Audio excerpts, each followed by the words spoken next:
बिस्मिल्लाहिर्रहमानिर्रहीम। अस्सलाम वालेकुम। उम्मीद है आप तमाम स्टूडेंट खैरियत से होंगे। अल्लाह पाक आपको खैरियत से रखे और इम्तहानात में अच्छे मार्क्स से कामयाब करे। डियर स्टूडेंट्स, इस वीडियो में मैं आपके साथ डिस्कस करूंगा 11th क्लास फर्स्ट ईयर की जो आपकी बेटा स्टैटिस्टिक की बुक है उसके मोस्ट इम्पोर्टेंट शॉर्ट क्वेश्चंस के गेस्ट पेपर्स के आंसर। बेटा ये वीडियो जो है इसमें मैं आपके साथ चैप्टर नंबर 7, 8 और चैप्टर नंबर 9 तीनों के बेटा आंसर्स जो है डिस्कस करूंगा। इससे पहले मैंने चैप्टर नंबर 1 से लेके चैप्टर नंबर 6 तक जो है बेटा आंसर्स आप लोगों के साथ डिस्कस कर लिए हैं। ये लास्ट वाली आंसर्स की वीडियो है बेटा, इसलिए इस वीडियो को लास्ट तक देखिएगा ताकि आपका ज़्यादा से ज़्यादा फ़ायदा हो सके। पंजाब बोर्ड के जितने भी स्टूडेंट्स हैं, किसी भी पंजाब बोर्ड से बिलोंग करते हैं बेटा, ये वीडियो उन तमाम स्टूडेंट्स के लिए है।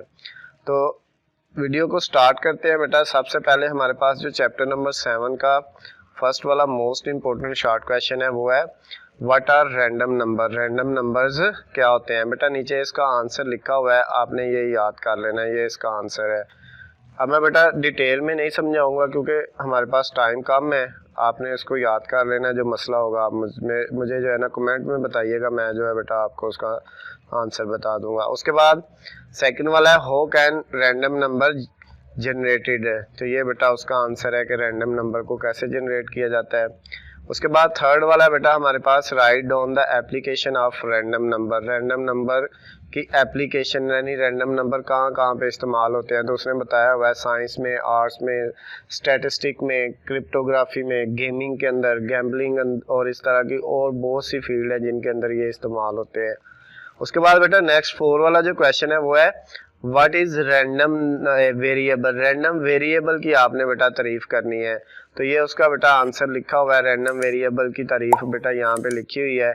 उसके बाद ये रैंडम वेरिएबल की कितनी टाइप्स होती हैं, तो ये बेटा 2 रैंडम वेरिएबल की टाइप्स होती हैं, एक डिस्क्रीट रैंडम वेरिएबल और एक कॉन्टिन्यूस रैंडम वेरिएबल।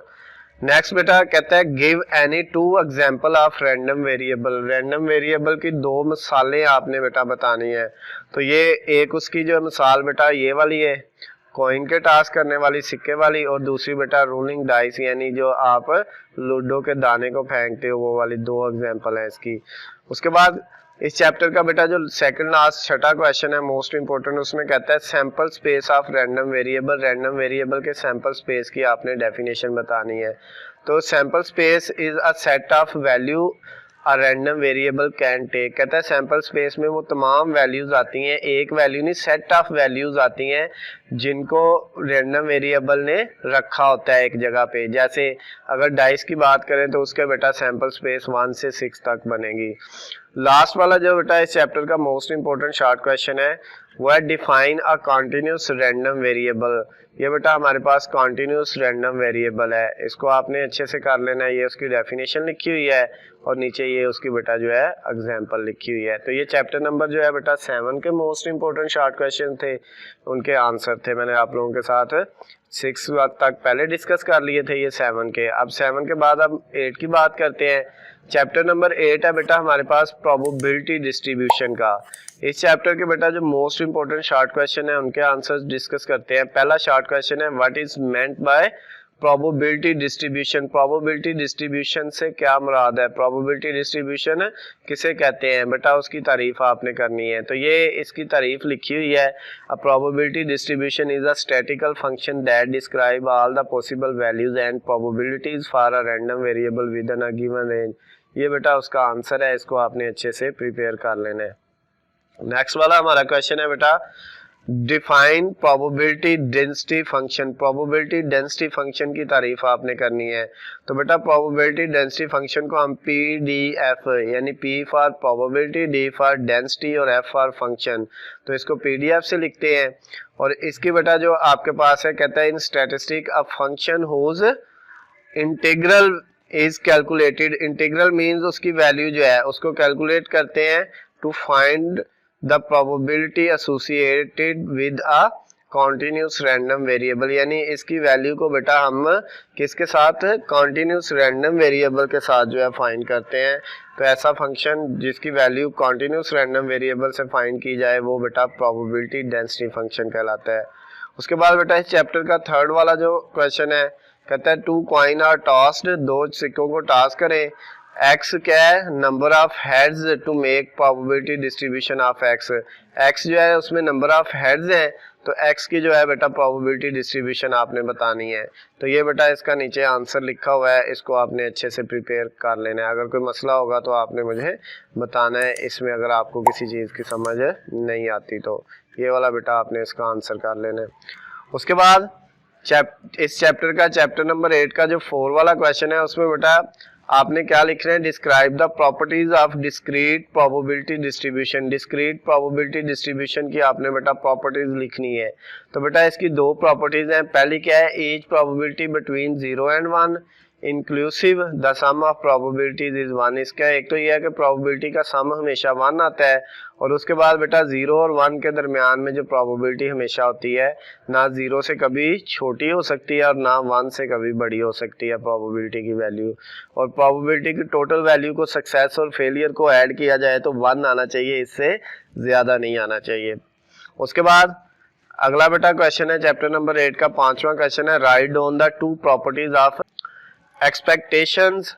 तो बेटा इसका आंसर जो है, इसकी दो प्रॉपर्टीज हमारे पास यहाँ पे नीचे लिखी हुई हैं, ये बेटा आपने इसको अच्छे से तैयार कर लेना है। यहाँ पे बेटा इसकी ज़्यादा प्रॉपर्टीज लिखी हुई हैं, यहाँ पे तकरीबन इसकी 5 प्रॉपर्टीज लिखी हुई हैं, आपने इनमें से कोई सी 2 प्रॉपर्टीज को अच्छे से तैयार कर लेना है। उसके बाद बेटा क्वेश्चन नंबर जो 6 है वो है, what is distribution function. Distribution function क्या है, आपने बेटा डिस्ट्रीब्यूशन फंक्शन लिखना है और उसकी तारीफ। जैसे डिस्ट्रीब्यूशन फंक्शन मैथमेटिकल एक्सप्रेशन होता है that describe the probability of a system will take on a specific value और set of value. The classic example are associated with game of chance. ये बेटा इसकी एग्जांपल भी दी हुई है और ऊपर उसकी डेफिनेशन भी लिखी हुई है, तो इनको आपने बेटा तैयार कर लेना है। उसके बाद क्वेश्चन नंबर बेटा जो है हमारे पास ये 6 वाला उसका लास्ट था। आगे चैप्टर नंबर 9 है। चैप्टर नंबर 9 का बेटा जो मोस्ट इंपोर्टेंट शॉर्ट क्वेश्चन है, अब उनको डिस्कस कर लेते हैं।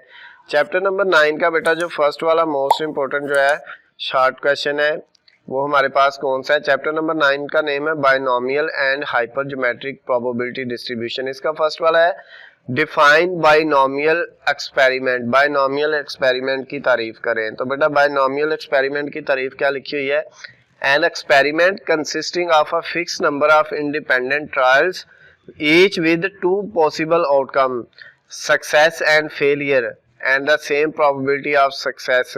अब बेटा क्या कह रहा है कि हमारे पास ऐसे एक्सपेरिमेंट जिनके अंदर fix number of independent trials हो, यानी ट्रायल्स फिक्स हो, पता हो कि 4 दफा ट्रायल होना है, 5 दफा, 6 दफा फिक्स हो, और उसकी आउटकम हर ट्रायल की 2 ही आए, या जो है आपके पास उसकी प्रोबेबिलिटी ऑफ सक्सेस आए या फेलियर आए। उसके बाद इसकी एग्जांपल क्या है, इसकी एग्जांपल में बेटा कहता है for example when we flip a coin, जब हम सिक्के को जो है ऊपर फेंकते हैं टास्क करने के लिए, the probability of getting heads is success. Head आने की जो प्रोबेबिलिटी है वो सक्सेस है, is always same each time we flip the coin. और ये हमेशा क्या आएगी, सेम आएगी बेटा। यानी अगर आप एक दफा सिक्के को टास करोगे तो फिर भी हेड आने की प्रोबेबिलिटी 50% है, दूसरी दफा करोगे फिर भी 50% ही है, यानी ये हमेशा क्या रहती है, सेम रहती है। उसके बाद बेटा इस चैप्टर का जो दूसरा मोस्ट इंपोर्टेंट शॉर्ट क्वेश्चन है वो है define binomial distribution. Binomial distribution की तारीफ आपने करनी है। The binomial distribution model allow us to compute the probability of observing a specified number of success when the process is repeated a specified number of time। यानी बेटा इसमें कहता है कि अगर आप अपने प्रोसेस को कई दफा रिपीट करते हो और हर दफा उसकी बेटा जो प्रोबेबिलिटी ऑफ सक्सेस है उसको ऑब्जर्व करते हैं और हर दफा वो सेम आती है, तो इसका मतलब क्या हुआ, ये हमारे पास बायनोमियल डिस्ट्रीब्यूशन है। तो इसकी एग्जांपल बेटा ये है, in a set of patient and the outcome for a given patient is either a success और अ फेलियर। तो पेशेंट की एग्जांपल ली हुई है, मरीज की एग्जांपल। उसके बाद बेटा नेक्स्ट हमारे पास इसका क्वेश्चन नंबर 3 है, मोस्ट इंपोर्टेंट। ये कहता है it is possible to have a binomial distribution with mean 5 and standard deviation 3.77। कहता है क्या ये पॉसिबल है कि आपका मीन 5 हो और प्रोबेबिलिटी स्टैंडर्ड डेविएशन 3.77 हो, तो क्या ये बायनोमियल डिस्ट्रीब्यूशन बन सकती है। तो बेटा बायनोमियल डिस्ट्रीब्यूशन इसकी नहीं बन सकती। इसकी वजह क्या है, no because the mean in a binomial is equal to NP, जो इसकी मीन होती है बाइनोमियल डिस्ट्रीब्यूशन की वो NP के इक्वल होती है, और स्टैंडर्ड डेविएशन जो होती है वो जजर P1 माइनस P और साथ N इसके इक्वल होती है। फिर बेटा अगर आप इसकी जगह मीन की जगह 5 रखेंगे और स्टैंडर्ड डेविएशन की जगह 3.5 रखेंगे तो फिर NP की वैल्यू जो आपके पास आएगी वो नेगेटिव में आएगी, और नेगेटिव का स्क्वायर रूट लें बेटा, जजर लें तो वो नहीं होता, इसलिए where n has to be a positive whole number and p a number between 0 and 1, इसका मतलब n हमेशा पॉजिटिव होना चाहिए और p भी पॉजिटिव होना चाहिए 0 और 1 के दरमियान में। तो बेटा ये जब नेगेटिव आ जाएगा तो इसका मतलब इसमें बाइनोमियल डिस्ट्रीब्यूशन जो है वो पॉसिबल नहीं है, क्योंकि इसका आंसर बेटा अगर आप निकालोगे ना, ये जो ऊपर एन पी और ये square root P1 minus P into n, ये वाला फार्मूला लगा के बेटा ये जो है जब आप इसको निकालोगे तो आंसर कभी भी सेम नहीं आएगा, पॉजिटिव में नहीं आएगा, सॉरी नेगेटिव में आएगा। तो जब बेटा नेगेटिव में आएगा तो इसका मतलब ये प्रोबेबिलिटी जो है बाइनोमियल डिस्ट्रीब्यूशन नहीं है। उसके बाद नेक्स्ट वाला बेटा 4 वाला क्वेश्चन है, what is mean and variance of binomial distribution. Mean को हम बेटा NP से लिखते हैं और वेरिएंस को हम NP इंटू 1 माइनस P से हम लिखते हैं। ये बेटा वेरिएंस का फार्मूला है, अगर इसके ऊपर जजर आ जाए तो ये स्टैंडर्ड डेविएशन का बन जाता है। नेक्स्ट 5 वाला बेटा मोस्ट इंपॉर्टेंट जो है इस चैप्टर का लास्ट वाला क्वेश्चन है, आपकी इस बुक का भी बेटा जितने हमने इसके गेस्ट पेपर डिस्कस किए थे उनका भी लास्ट वाला क्वेश्चन है। इसमें कहते हैं right down any 2 properties of hypergeometric probability distribution. तो इसकी बेटा 3 प्रॉपर्टीज लिखी हुई हैं बेटा। अगर आपके पास P की वैल्यू 1/2 होगी तो वो सिमेट्रिक होगा हाइपरज्योमेट्रिक डिस्ट्रीब्यूशन। अगर वैल्यू P की जो है 1/2 से लेस होगी तो वो पॉजिटिवली स्क्यूड होगा, और अगर ग्रेटर होगी बेटा P से तो फिर क्या होगा 1/2, P की वैल्यू ग्रेटर देन 1/2 होगी तो बेटा वो क्या होगा नेगेटिवली स्क्यूड होगा। तो ये बेटा आपकी बुक के मोस्ट इंपॉर्टेंट शॉर्ट क्वेश्चन थे चैप्टर नंबर 7, 8 और 9 के। इनको अच्छे से आपने तैयार कर लेना है, बाकी बेटा मैंने डिटेल में पहले ही आपको करवा दिए हुए हैं। इसके अलावा बेटा जो बच्चे जो है फुल मार्क्स लेना चाहते हैं, एक वीडियो मैं और अपलोड करूंगा, वो भी शॉर्ट क्वेश्चन की होगी, उसको भी आप देख लीजिएगा, प्रिपेयर कर लीजिएगा, इंशाल्लाह आपके पेपर में फुल मार्क्स आ जाएंगे। MCQs सालशुदा बेटा वो मैंने पहले ही सालशुदा MCQs जो है वो आपके साथ जो है शेयर कर दिए हुए हैं, इसी चैनल के ऊपर हैं, जिसको नहीं मिलते बेटा वो भी मुझे बता दे। लॉन्ग क्वेश्चन की वीडियो भी अपलोड कर दी हुई है, तो अब आप बेटा पेपर को अच्छे से जो है तैयार करके इंशाल्लाह पेपर में अच्छे मार्क्स लीजिएगा।